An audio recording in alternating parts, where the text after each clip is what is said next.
Good evening and welcome to tonight's Fireside Chat with Lynn and LaRouche of the LaRouche Organization for February 10th. Today our format will be much different.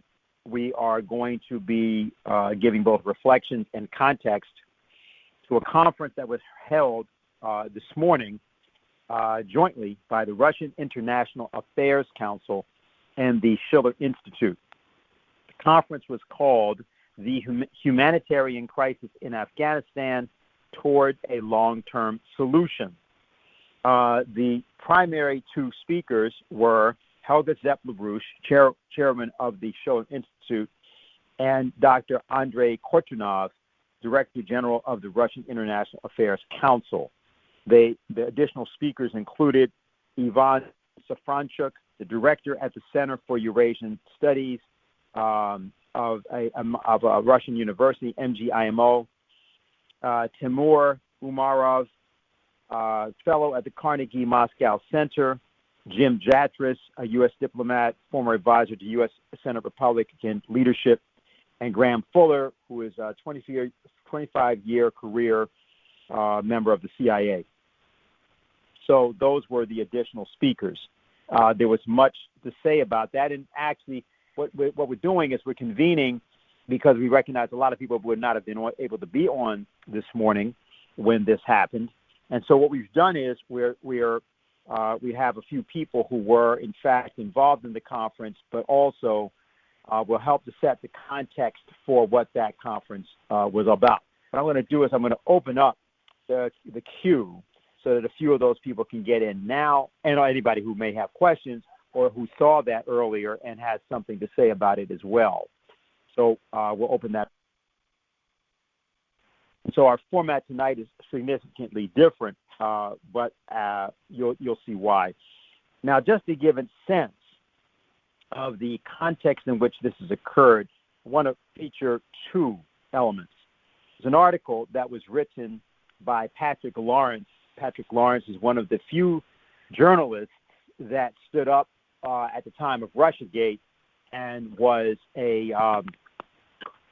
stood with people like Bill Binney and others back in 2017. Actually, Lawrence attended the occasion of the showing of A Good American, which some of you will remember back at that time that was done at Symphony Space, and he's well known for the fact that he sort of suffered quite a bit because of the stand that he took at that time concerning actually getting at whether or not there was any substance to the Russiagate fairy tale. He's written an article with another journalist, and the article is called "The World Just Turned, Ukraine and the Putin-Xi Summit."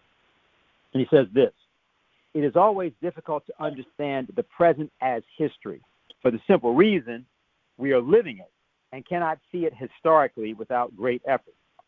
But we are living through a passage of the 21st century whose long-term significance is hard to overstate. The future is arriving, to put the point another way. Who would have guessed it would come to us by way of the ongoing morass in Ukraine? On the ground, the crisis in Ukraine sharpens by the day. This is the point of Washington's incessant efforts to provoke Russia into an incursion that will justify a proxy war on the part of the United States and those few allies hawkish enough to follow its lead into the cesspit of corruption and crypto-Nazism on the Russian Federation's southwestern border. But on the ground is not where to look if we want to understand this long-festering crisis and its likely outcome, not as of last week. When Presidents Vladimir Putin and Xi Jinping issued a declaration of mutual solidarity as the Winter Olympics opened in Beijing last Friday, all changed utterly. What the Russian and Chinese leaders had to say in 5,300 words puts the mess in Ukraine in a fundamentally new perspective. What happens there will stand as a mile marker and nothing more on the way to a global order most of humanity has awaited throughout the post-war decades, all 7 of them. This is immensely positive. We read the Joint Statement on International Relations Entering a New Era to abridge its lengthy title. as a document of historic magnitude. Two nations signed it, and it is too early to predict its reception among others, notably influential non-Western nations such as India and Iran.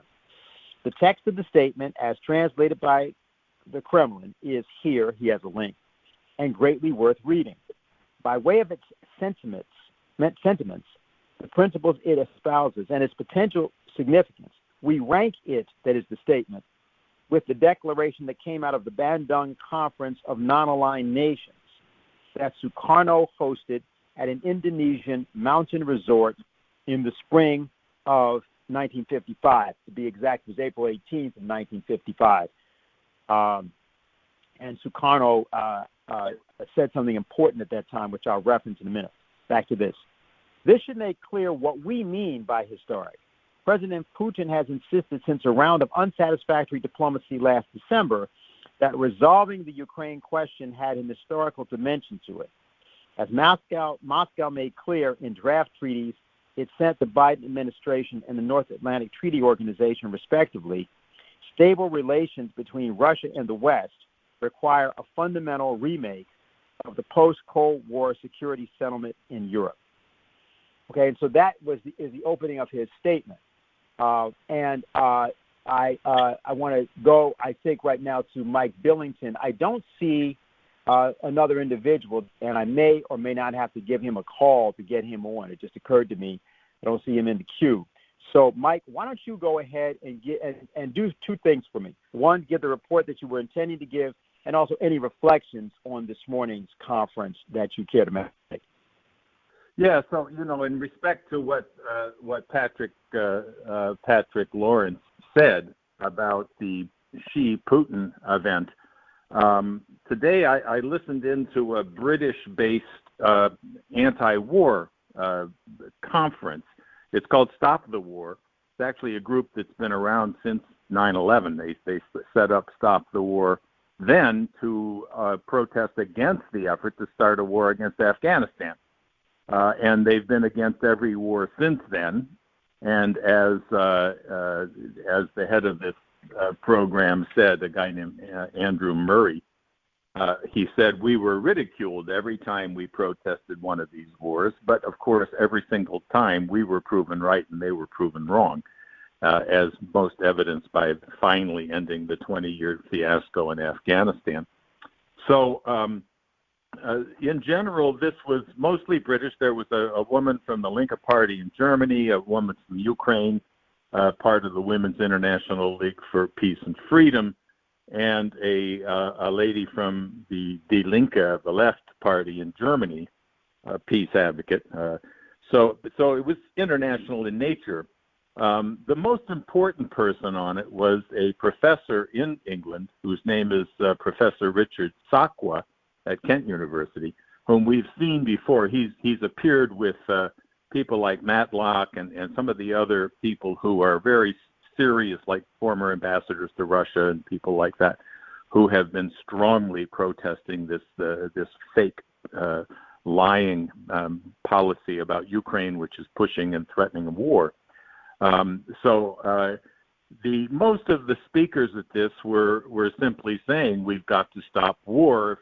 We've had all these horrible wars already, which have proven to be disasters. But if we have a war with Russia, we're talking about nuclear powers. This time, we simply have to succeed in demanding diplomacy rather than war. So that's fine. That's good. It included like Corbyn, the former head of the Labour Party, Jeremy Corbyn, and Medea Benjamin, who's the head of the Code Pink group here in the U.S. As it was starting, I sent in a question based on having just read that article by Lawrence, by Patrick Lawrence, and also by the fact that Helga and our organization this morning very strongly promoted the idea that we have to have a new security architecture to end this threat of nuclear war. So I sent in a question that basically said, would the Stop the War movement be willing to endorse the very powerful statement by Xi Jinping and Vladimir Putin on February 4th calling for a new strategic architecture, but also calling for development for the entire world. And I just left it at that. Now, nobody read the question, but it did tell me in the form I filled out that all the panelists would be able to see the questions that we sent in.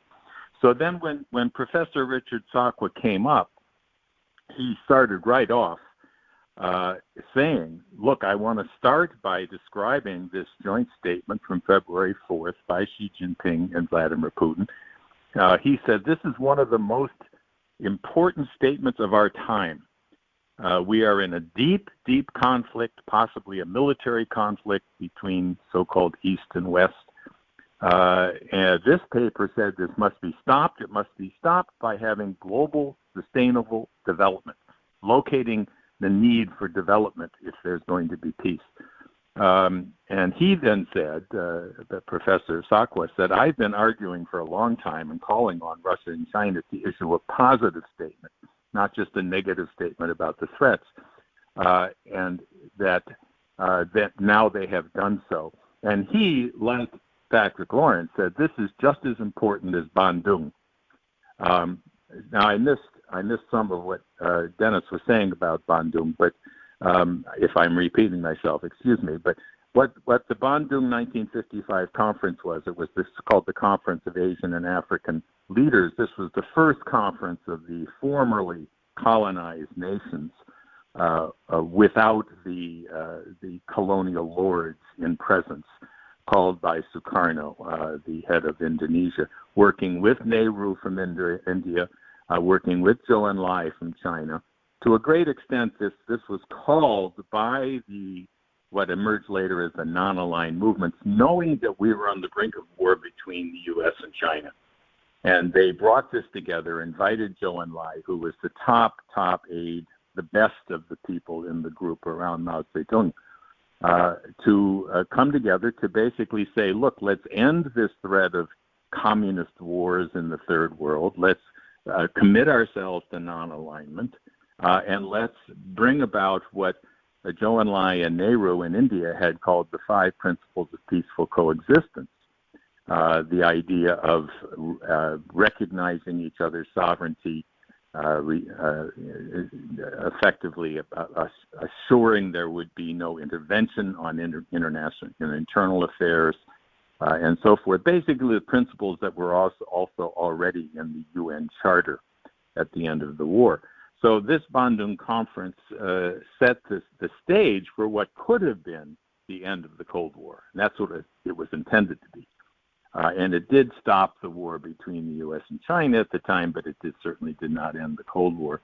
But as Richard Sakwa and as Patrick Lawrence and as Helga has insisted, this is a moment where we can and we must create a new paradigm that ends geopolitics once and for all, and that really establishes the basis for all the major powers to work together on the idea of peace through development.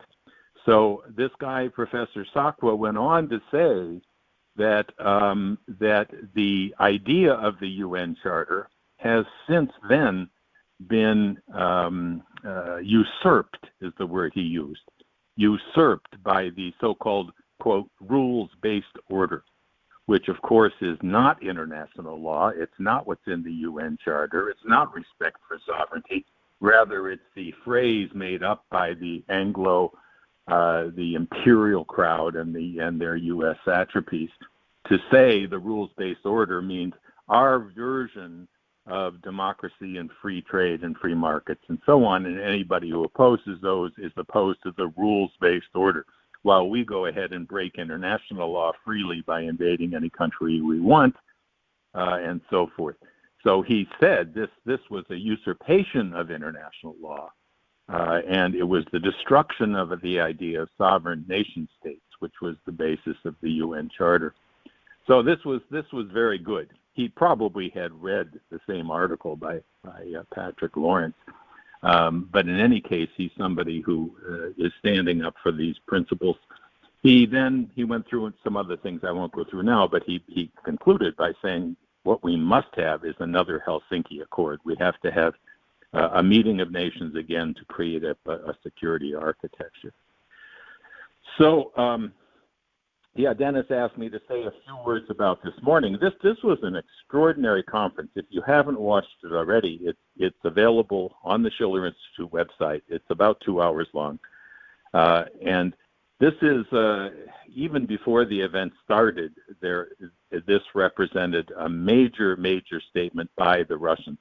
This Russian International Affairs Council is the leading think tank in Russia. It's headed by Lavrov, or rather, the head of the board of directors is Lavrov, the foreign minister. It's other ministers, other military leaders. It's both the Ministry of Foreign Affairs and the Ministry of Education and the Ministry of the Economy are all founders of this institution. So, I mean, you can think of this in a sense as the think tank for the government of Russia. And they chose to call on the Schiller Institute to co-sponsor a conference. In this case on Afghanistan, which is extremely important that they acknowledge that this is really a test case for whether or not the human race has the moral fitness to survive, or if we're going to watch another genocide worse than Hitler. And they did this. What happened in the conference is very, very interesting. Mr. Kortunov, the Director General of the Russian Institute of International Affairs, gave a keynote along with Helga. Helga's address was extremely strong. It said, "We're heading into hell," was basically the name of it, or "Afghanistan is hell," I think is the way she said it. But the first presentation was by Mr. Kortunov, and he was very moderated. He said, "Well, things are bad in Ukraine, but in Afghanistan, but the Afghanistanis are resilient, and it may not be quite as bad as we thought, and in the spring, but the danger is that the terrorists might make a return." And so when it was time for Helga to speak, she said, "Well, I have a different view." And she just said, the head of UNICEF was just there. He said 1 million children, if they were in Germany, would be put in intensive care units, i.e. they're about to die from malnutrition, from starvation. 24 million people are malnourished and facing the threat of starvation this winter. And 98% of the country doesn't have enough food to eat, and they don't have money, most of them, because of the stealing or the sequestering of the $9 billion by the United States and Europe of money that belongs to the Afghan people. So Helga went through a very strong statement. I won't review that right now, because I think more important is to get a sense of what happened in the conference. The other Russian spokesmen, 2 of them, also were somewhat pessimistic, thinking, I don't think anybody in the West is going to do anything. Nobody cares about Afghanistan. It's probably going to get worse rather than better, and so forth. A rather pessimistic view.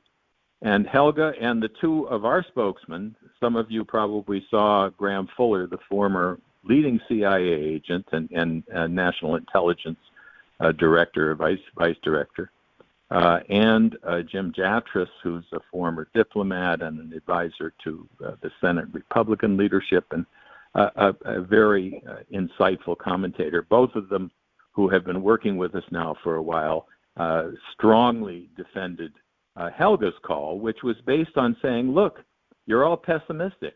I'm an optimist. Maybe I'm the last optimist, but the fact is the world is heading for hell. If nobody does anything to stop what's happening in Afghanistan, then eventually we're going to have a Nuremberg moment, and people are going to be put on the docket and asked, what did you know and when did you know it? We're facing a genocide unprecedented in history, perhaps worse than the Hitler genocide. This has to be responded. It's a question of whether the human race has the moral fitness to survive. And on the other hand, if we can get people to respond as human beings and work together with the United States and Russia and China and all the nations in the region, the Pakistan and India and Iran and the Central Asian countries, to save this country, to prevent it becoming a hellhole for terrorism and drugs again, then we are demonstrating how the world can be brought together to deal with the other hellholes like Yemen. And even more importantly, to deal with the fact that we're watching the Anglo-American crowd whose financial system is collapsing on them, and they've decided we need a war, or we at least need an excuse to destroy the Russian and Chinese economies. We can break that policy and get sane Americans to work together with Russia and China on stopping this rush for war over Ukraine and Taiwan. One of our spokesmen, Jim Jatras, who gave a very good presentation, but at one point he said, the question of whether or not people in the West are going to respond in shame for what's going on, it won't work because the West is shameless. And that was a clever statement. But Helga made the point, look, not everybody is shameless. There is a response going on. There are people like what Macron is doing, meeting with Putin, speaking with him 3 times, meeting with him in Moscow, saying that Putin has a point, that we need a new strategic architecture. And there's other things going on in Europe where they're recognizing that if this Anglo-American war policy takes off, Europe will be demolished, destroyed. It'll be worse than World War II.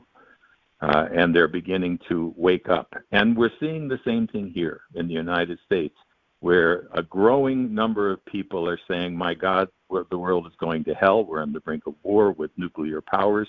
Our economy is in hyperinflationary breakdown. Our culture is in a state of collapse. Who's been telling the truth when everybody else was lying? And of course, that's what characterizes the LaRouche movement, is that this movement from the beginning said you're going to tell the truth even if it doesn't make you popular. But when the so-called shit hits the fan, as they say, and all these things that LaRouche was warning about come out, then people are going to look back to see who was lying and who was telling the truth, and they're going to see what was the solution we didn't implement. What was the solution we lost because we allowed this criminal Justice Department to persecute and prosecute Lyndon LaRouche and to demonize him in the media? And that's the point we're in. So there's a lot of pessimism and cynicism around in the United States and in the world. But the irony is that this is the moment where you can break through that, precisely because no one doubts anymore that the world is descending into a dark age.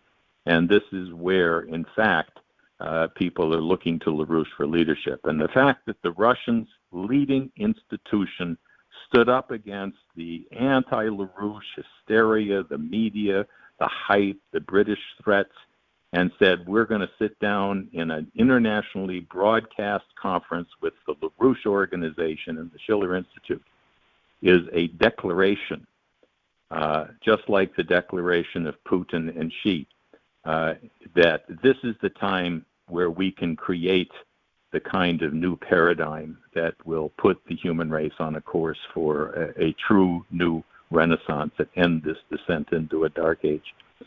So please watch this conference if you didn't watch it already. You'll see that there's some hesitancy by the Russians. My sense, just to give you my own sense, is that these Russians, they are part of the government in a sense. They're not government officials, but they're in the think tank that represents government policy. And the government policy in Russia is to be cautious about Afghanistan because they're afraid that there will be a resurgence of the terrorists. They've already seen some of the terrorists from Afghanistan go across the border into Kazakhstan for this attempted color revolution a couple weeks ago. And therefore, they're a little cautious about recognizing the Taliban. They have people there talking with them, but they're cautious. And you could see that in the Russian presentations, a little bit pessimistic, a little bit cautious. But Mr. Kartunov, who who spoke at a couple of our conferences before, who knew full well what Helga was going to say.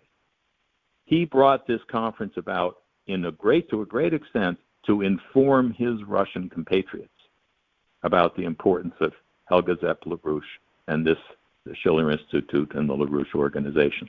And he knew how this would fold out, that Helga would not, cower behind pessimism. She took it on. She took on the pessimism. She said, now is the time to be optimistic that we can achieve it. If we don't pose a solution, nobody will fight for the solution, and the pessimism will bear itself out in destruction in a new dark age. Pose the solution, as difficult as it might seem. There have been dark ages in the past, and we recovered because key people like Dante and Cusa fought to bring about a renaissance, not just defeat the anti-human policies, but to bring about a renaissance. And this is the moment where that renaissance can take place. This conference, I think, is a real demonstration of the kind of fight we can wage and win, and the kind of cooperation which is necessary if we're going to pull the human race out of this descent into hell and war and so forth, and actually bring about a true new paradigm. So I'll leave it at that. Yeah, thanks a lot, Mike.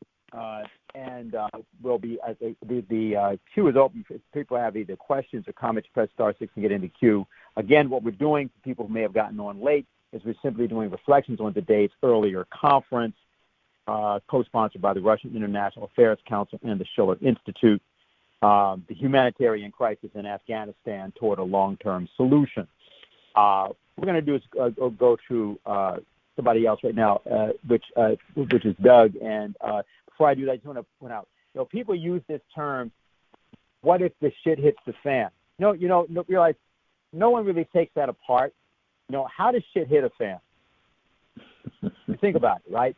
Clearly, the fan does not sort of, sniff along the ground or something, run a turd, and then sort of hit it, right? Someone has got to throw the shit at the fan, presuming that the fan is not underneath a particular, a leaking toilet. So now, this is important because obviously the person that throws it is not intending to get hit by it either. And so, people use these terms often as phrases, but they don't think about something, which is how do you handle something like the outrageous treatment that the media gives the American people on many and several different matters, whether that's the attacks, the crazy ideas about the Russian false flag attack using crisis actors and a video to prepare for how they will invade Ukraine, which was actually said by Ned Price of the State Department. He was challenged by reporter Matt Lee, and this has now become a famous exchange from last week. Or the earlier Russiagate, or the way in which China, for example, is characterized, and many things Chinese are characterized, to the point that, of course, it really morphs into a form of racialism, partially because it's so cartoonish and so on. So how should we handle some of these things? And so Doug has an offering, which we asked him to tell you about, because it may give you some ideas of how, in discussion in particular, we ought to treat these matters. So, Doug, if you're there and you can hear me, why don't you take it away? Yes, first, Dennis, can you hear me? Yes. First of all, I want to thank you for your advanced explanation of exactly how the poop hits the propellers, okay? This is, who says that advanced science is dead in America? Now, as Dennis was saying, the mainstream media, anybody who's done any organizing knows you're up against 57 varieties of fake narratives that our ever-loving media has created around Russia, China, the Green New Deal, etc. One of the weapons we've got to employ in taking this stuff on is satire. So here's my small effort at taking on this fake hysteria over Chinese espionage. The title is, "Oh, those nefarious Chinese." Why do Chinese kids run rings around young Americans on standardized tests in science, technology, engineering, and mathematics? Isn't it obvious? From halfway around the world, they're peering over our kids' shoulders and stealing the exam answers.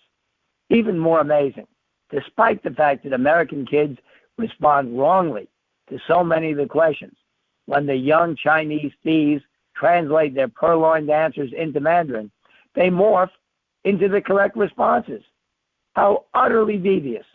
In the same vein, why are tens of millions of Chinese children engaged in intensive studies of classical music, while millions of Americans are caught up in rap, heavy metal, and country?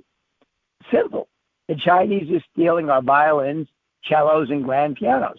Were it not for that atrocious crime, millions of youthful U.S. rappers or headbangers would undoubtedly be well on their way to mastering, perhaps even surpassing, Mozart, Beethoven, and Brahms.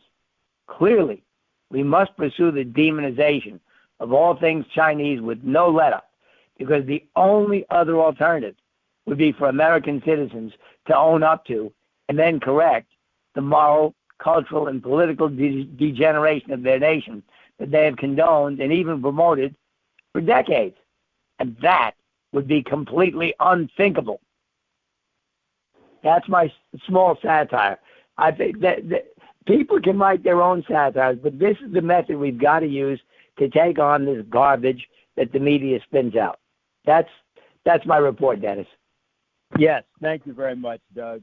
It's the old idea of the ironical polemical style that some people know Lyndon LaRouche insisted on from the beginning of the organization. In fact, Lynn used to talk about how you had to write all of your articles that way back in 1971. And I just want to say, just generally to everybody, this is an excellent time to get people to subscribe to our alert service and other publications, because you'll only get in that location not just these extraordinary ideas, for example, of the conference of today, the dialogue, but also just sort of the scoop on certain stories.